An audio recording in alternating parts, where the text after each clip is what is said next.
Hi, I'm Joe. And I'm Andy, and we're here from Heart of the Game. Today we are going to be continuing our Budget Commander series where we're going to be talking about 5 green cards that we think are underutilized for under $1 and 5 cards that we think are underutilized for under $5. Now, these cards aren't the end-all be-all of Commander budget cards. They're just the ones that we think should be used more. So we're going to start off with our $1 or less cards that we think more people should play in their green commander decks. We're going to start off by cheating immediately because we couldn't really pick one of these because they all sort of are the same for deck building. We're talking about Farseek, Rampant Growth, and Sakura Tribe Elder. Now, these cards are great because they grab you land and put them into play, because land are so much less vulnerable than artifacts or mana dorks.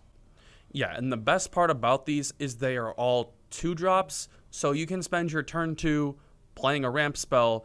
That means that on turn 3, you'll have 4 mana. Our second card today is Nature's Claim. Now, this card is great because it's 1 mana at instant speed to destroy any artifact or enchantment with no restrictions. Yeah, the big deal here is it's 1 mana and it's instant speed.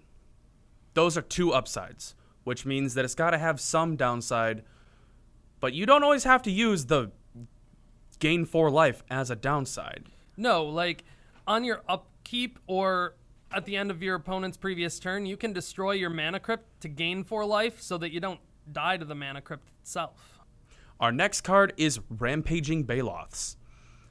This card is incredibly powerful because green decks, most of the time, are going to try to ramp, which means you're going to get that trigger to make a board state just doing what you want to anyway. And its 6/6 body is nothing too shabby, plus all of the tokens that it generates can give you such a board presence that you can just dominate the entire game. Our next card today is, well, we're cheating a little bit. It's 3-drop ramp spells that give you 2 cards. So it's going to be Cultivate, Wood Elves, and Harrow. Yeah, you might not think that Wood Elves or Harrow are giving you 2 cards, but Wood Elves, for instance, it's an enters the battlefield effect, which means it's going to give you a body that you can either block with or you can reuse that effect on.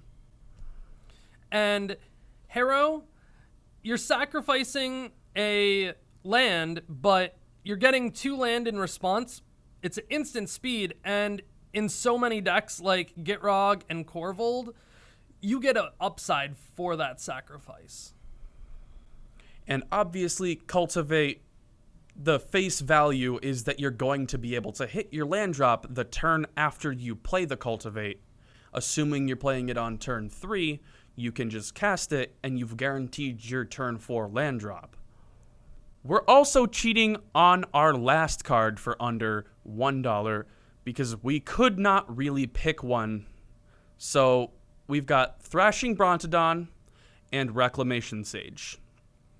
Now, both of these have their advantages because Reclamation Sage is on enters the battlefield, so it can get stopped by cards like Torpor Orb, but it can kill cards like Curse Totem.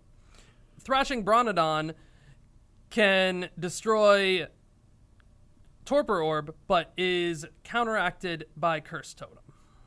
Yeah, so they both have their strengths and their weaknesses, but you might actually want to just include both in your deck so that if you run into something like a Torpor Orb, you've got the Brontodon to deal with it.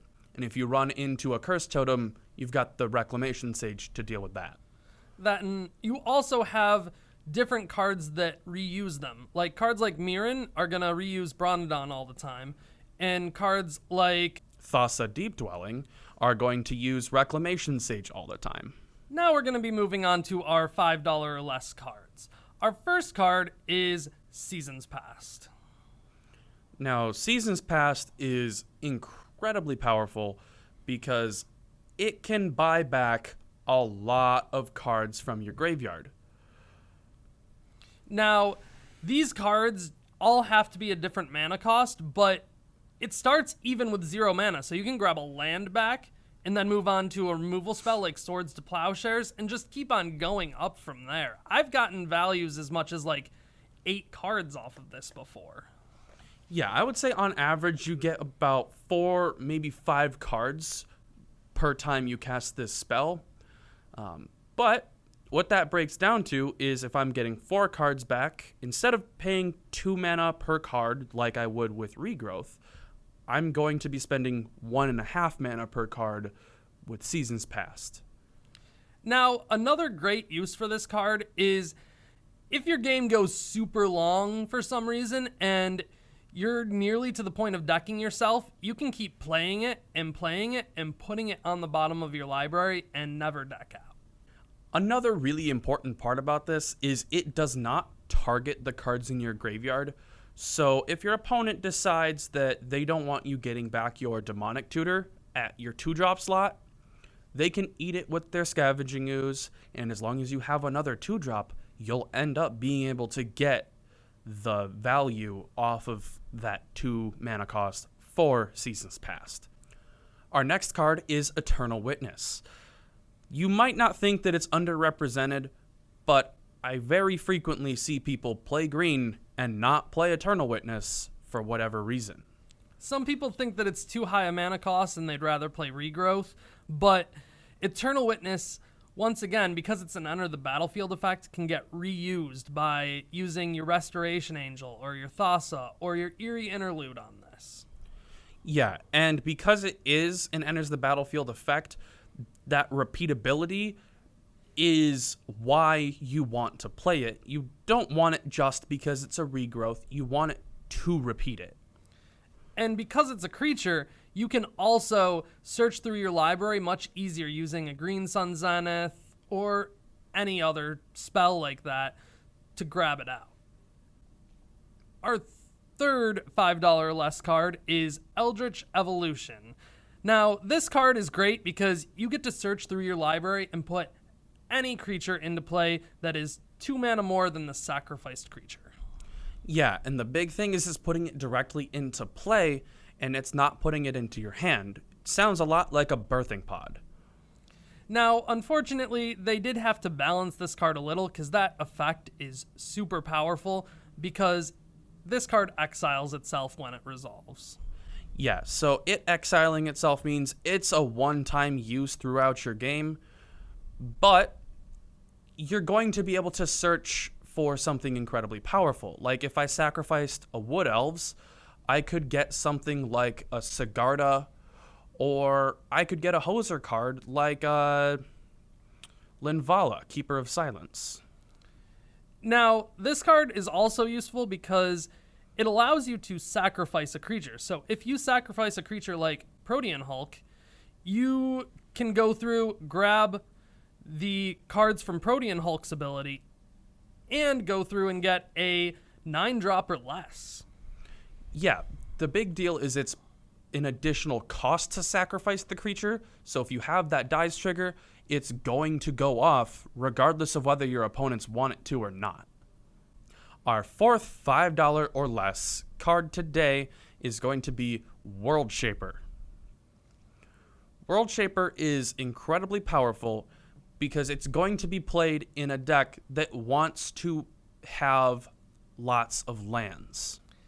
Now, this can come from many different ways. Whether you're just playing a whole bunch of fetch lands, using World Shaper's own ability, or using a huge mill card on yourself like Traumatize.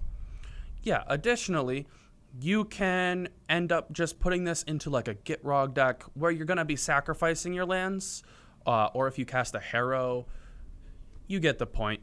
You're going to be able to sacrifice your World Shaper to get all of them back. Now, this is also a huge enabler card for landfall decks because it'll make the Avenger of Zendikar tokens huge, or if you just have an Ob Nixilis out, you can probably even kill all of your opponents just with those life loss triggers. Our last card today is Nissa Vital Force. Now, this card is great because you're going to initially play it and just get an effect to get a card back from your graveyard. Now, this can only be a permanent, but can be any permanent. So it could be an Avenger of Zendikar or a land. Yeah, another thing is that ultimate, you can use that the turn after it comes down. So it comes down, you plus make a 5/5 to block for the Nissa to make sure that it doesn't die. And then you're going to be able to ultimate if you didn't use that minus ability when it first came down. Now, Nissa's plus ability is great because you can use it as a blocker, or if a board wipe just happened, you can use it to create a guy to attach your swords to swing. Yeah, and then if you do get that emblem, it is incredibly difficult to beat because you win the games that you play of Commander usually between a combination of having more mana than your opponents and more cards than your opponents. And this means that when you're going to have more mana, you will end up with more cards. So those were some pretty great Commander cards that we think more people should play in their Commander decks. Now, we know we did cheat a lot in this episode, but so many things have very similar effects, and people should be using them more. If you missed any of our previous episodes, the most recent 2 are here. And if you still have yet to subscribe, go ahead and click here. Thank you for watching. watching.